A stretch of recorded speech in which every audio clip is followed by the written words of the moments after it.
میاں بیوی کے جسمانی تعلقات میں اگر انزال نہ ہو تو غسل واجب ہوگا یا نہیں؟ ایک دفعہ صحابہ اکرام رضوان اللہ تعالیٰ علیہم اجمعین کے درمیان آپس میں بحث ہو گئی،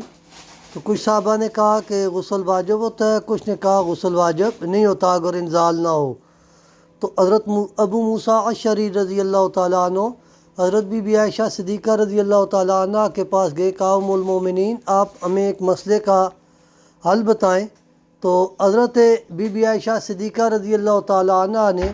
پوچھا کہ کیا مسئلہ ہے؟ انہوں نے کہا کہ اس طرح اگر میاں بیوی کا جسمانی تعلقات قائم ہو جائے